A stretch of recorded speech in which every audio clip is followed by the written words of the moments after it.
এই ভাই আমার যে বেটা বেটা বেটা তুমি যেভাবে ঝাঁকি ঝুঁকি আর মুখে সিরা খালামু। চ্যানেলে নতুন হয়ে থাকলে সাবস্ক্রাইব করুন, বেল বাজিয়ে দিন। কত যে লোকজন এসে বসতো এই নাটক দেখার লাগিয়া, শীতকালে এই চাদর লুঙ্গি গায়ে দিয়ে বই থাকতো। এগুলি নাইকে হানজান উঠটাই গেছে গাছ। এখন চিন্তা ভাবনা করতেছি যে এই শীতে সামনে শীতে মনে হয় একটা মঞ্চ নাটক করবো, নবাব সিরাজদৌলা থাকবো, মনে করো যে ভ্যারাইটিস নায়ক, মনে করো অন্যান্য সাইডের অভিনেতাও থাকবো। আসসালামু আলাইকুম। হ্যাঁ ওয়ালাইকুম সালাম। ভাই কি আর আলাপ করতেছেন? আরে ভাই এখানে এই যে না গ্রামের ঐতিহ্য চলে যাইতাছে, যেমন মঞ্চ নাটক হইতো। ও আচ্ছা আচ্ছা, আসলে এই জিনিসগুলো তো এখন হইতো, এই সবার এখন নাই, এগুলো এখন আর নাই। এগুলো কি ধরে রাখতে চাচ্ছেন? ধরে রাখতে চাচ্ছি মানে আমরা এই শীতে নবাব সিরাজদৌলার নাটকটা নামাবার চাইতেছি। ও আচ্ছা আচ্ছা, তাহলে একটু ভালোভাবে আলাপ করা যাক। তাহলে বসেন। আসলে এই গ্রামের যে ঐতিহ্যটা আসলে ধরে রাখতে চাচ্ছেন, তো ধরে রাখা ভালো। তো নায়ক কি রাজার পাট দেবেন কারে এবার? নায়ক তো সিলেক্ট হয়ে গেছে, কিন্তু রাজার পাটটা নিয়ে সংকুচে আছি কারে যে দেওয়া যায়। রাজার পাট চাইতাছি যে ওই সাদ্দামের দেওয়ার লাগিয়া। অভিনেতা লাগবে, আপনার কাছে দেওয়া হলো, একটা ব্যবস্থা করেন। বই ঠই সব কিছু আনা হয়ে গেছে। এখন মনে করো যে মোটামুটি রিহার্সেলও করা হইতাছে, কিন্তু রাজার অভিনয়ের লুকটা এখন পর্যন্ত মিলে নাই। এটাও ভাব হয়ে যাবো। সাদ্দাম কি করে? সাদ্দাম কি করে? ওকে করতে পারবে না রাজার অভিনয়? করবে সানা, কিন্তু আসলে হেরেই দেওয়ার লাগবো, কারণ হইলো রাজার অভিনয় সবাই দিয়ে তো ফুটে না। ও রাজার অভিনয় তাহলে সমস্যা হচ্ছে না? আসসালামু আলাইকুম মামারা। ওয়ালাইকুম আসসালাম। ভাগনা এসেছে। ওয়ালাইকুম আসসালাম। ভাগনা কোথায় ছিল তো? কেমন আছেন? আলহামদুলিল্লাহ। এই ভাই না আমার যে বেটা বেটা বেটা তুমি যেভাবে ঝাঁকি ঝুঁকি বাড়তেছো, আমার না যে হাত মাছ ছিঁড়ে যায় নাকি? আমি ভালো আছি, আপনারা কি ভালো আছো? আলহামদুলিল্লাহ। ভাগনা তোমার মতন ভাগনা থাকি তো আমারও ভালোই থাকার কথা। আচ্ছা না, আপনারা ওই যে কি জানি একটু শুনলাম আপনারা এই কিতা নিয়ে আলাপ করতেছি নুনতাছি। ওরে যাত্রা করবো বলে একটা সিস্টেম করলাম, নাটক করবো। রাজার পাটটা বাকি আছে, সাদ্দামের সেট করতেছি। কি আর সাদ্দামের সেট করতেছি?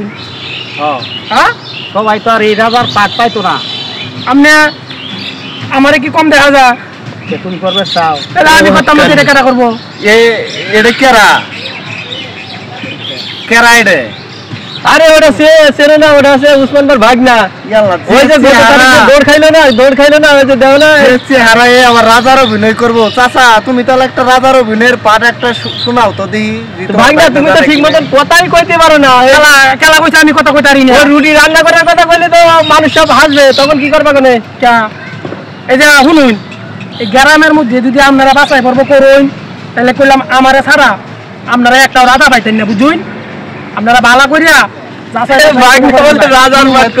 রাজার অভিনয় করতেছ, আবার গেঞ্জি তোমার কে? রাজার অভিনয়ের পাঠটা থাকবো রাজার মতো। ওগুলা তো যখন রাজার অভিনয় করবাম তখন তো মনে করেন যে আপনারা তুমি কি রাজার অভিনয় করবে চাও? অবশ্যই করাম। তাহলে রাজার অভিনয়ের একটা ডায়লগ দাও, আমি যা কম সেটা কইবা। অবশ্যই কইয়াম, আমি কইতাম না কেন? আপনারা কইলে ব্যাগটাই কইয়াম। তোর বাবা অবশ্যই কইতারাম, পারলে তো হইছে। ওই তা কই না, আমি ওইনি কইয়া দেখা দেব। আমি করে আমার রাজ্যে এত বিশৃঙ্খলার জন্য আমি আমার কাছা মুছতে এনে ছিঁড়ে ফেললাম। আরেকবার কইন, আরেকবার কইন। আমি আমার রাজ্যের বিশৃঙ্খলার জন্য আমি আমার কাছা মুছতে এনে ছিঁড়ে ফেললাম। বলো কইতেছি, কিন্তু দেখুন যে ভালো লাগে। দেখা তো বলি তো বুঝবেন। সাব্বাস। আমি আমার রাজ্যর বিশৃঙ্খলার জন্য আমি আমার কাঁচা মুছ টাইনা সিরিয়া হালায়াম। ভাগনা শুনো শুনো, আমি তোমারে বোঝাই দিচ্ছি। অভিনয়টা হবে এমনি। আমি আমার রাজ্যের বিশৃঙ্খলার জন্য আমার নিজের কাঁচা মোষ আমি টাইনা সিরিয়া ফেলামু। কত দেই মামা? আপনি শুনুন যে কইতাছি। আর আমার যদি এটা হয় ওইলে কিন্তু ওই আমার রাজার হাতটা দিবা। না দিলে আমি দিব, তুমি লও। পরে যদি আবার তাই কোন যে আমার দিতেন না, তুমি কোনো চিন্তা করো না। আমি থাকতে তোমার কোনো ভয়ও নাই, ভরসাও নাই। শুরু করো। আরেকবার কোন কি কইছেন? আমি আমার রাজ্যের বিশৃঙ্খলার জন্য আমার নিজের কাঁচা মোষ আমি টাইনা ছিড়ালাম। কও কয় লাগবো? লাগবো মানে আমি একটু ভাবলে রাজার মতো নালে কইতো না। আমি আমার রাজ্যের বিসি কলার জন্য মামার মুখ